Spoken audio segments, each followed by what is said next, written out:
It's I really enjoy it, but it did channel a little bit of that bitches brew in a silent way. You know, if I had to Yeah. categorize it or at least explain it to somebody, what's the record like? I would maybe use that as a possible example, although it's not that, of course. But you know, there is elements of what of that sound in what you're doing. It seems.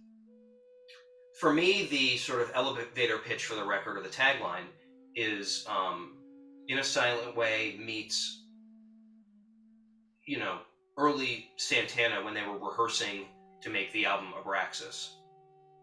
Yeah, yeah.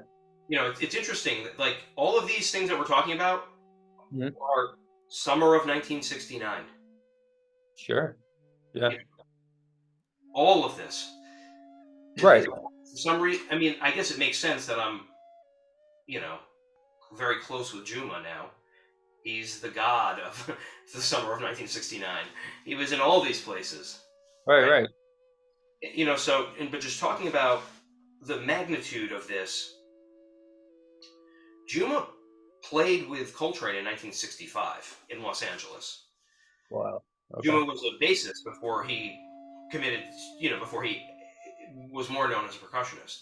So Train was out there, and Juma played with him, played bass with him. Wow. That's crazy. I never knew that. Yeah. Okay.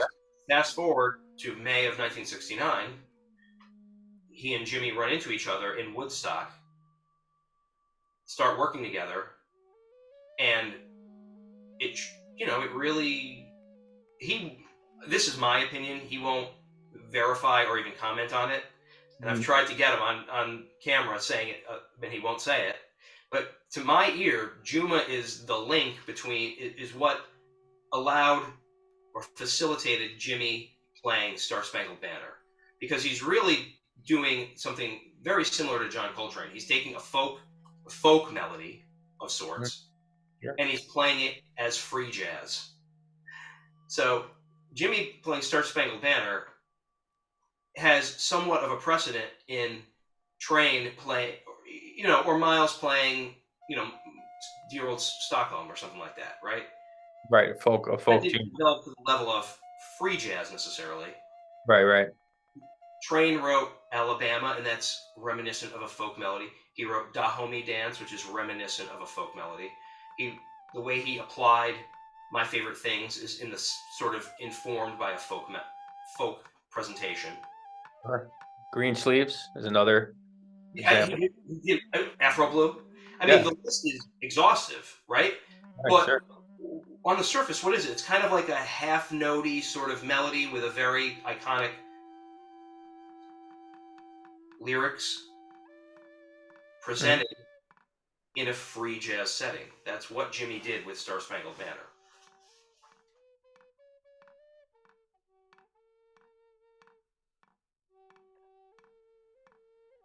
In an earlier period, when Jimmy would he would burn his guitar, there was showmanship. He would, destroy the guitar. He would destroy the amps. He would have a physical outburst on stage, right?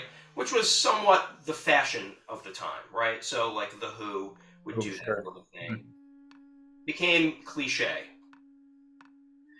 But in some ways, it was Jimmy's earlier musical abilities and musical capacity, and he was sort of acting out physically.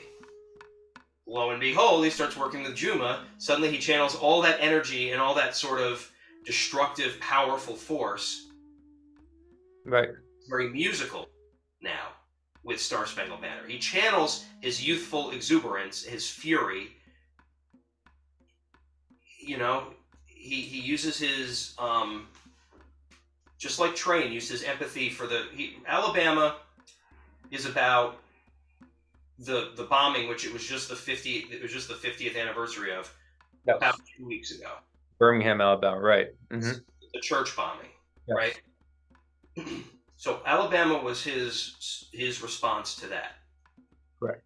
Jimmy's response was of the current political situation, maybe Vietnam included.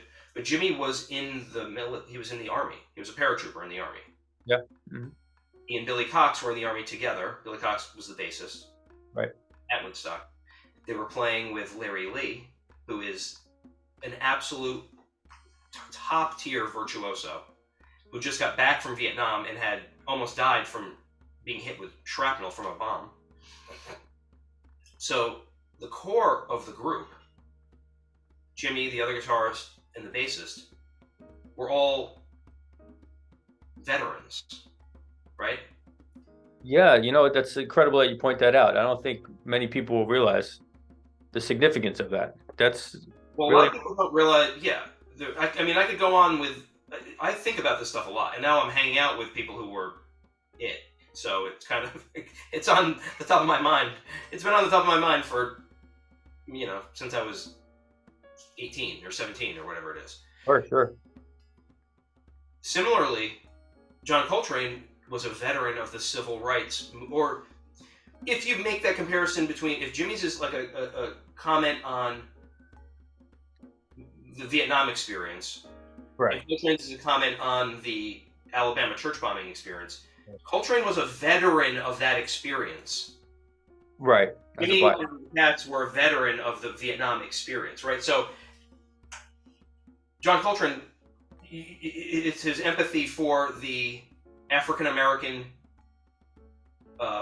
reality Right. of the time.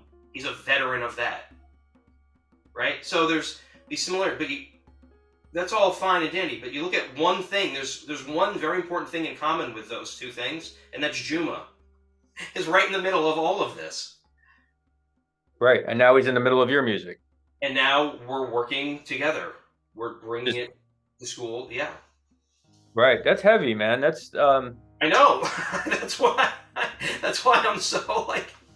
That's why it's so important for me to like do this right. You know what I mean? And the window is short. He's 81 years old. He's not going to want to be running around with us, you know, forever. You know what I mean? He wants to do other things. So I already have 2 other records with him in the can. That's smart. That's great. For coming years. Yeah. Wow. What an experience to be around a guy like that.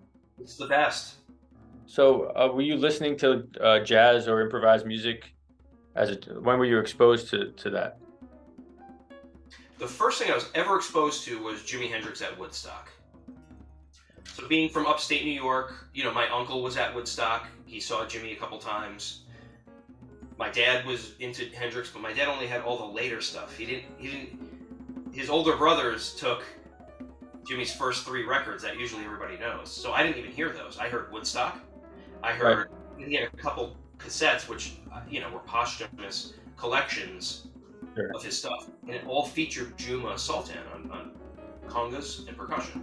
Mm-hmm. And this sound of the congas as sort of a, you know, this is what I've learned about congas, is that it's a universal sound that really draws a wide audience into your music. It's almost like the conga player is like the rallying cry, and then people are there, and then you expose them. You open them up to what your overall message is. Mm-hmm. So the first thing I ever heard was Jimmy. That's a good first. It is, and it completely, you know, it completely, you know, took over my life, really.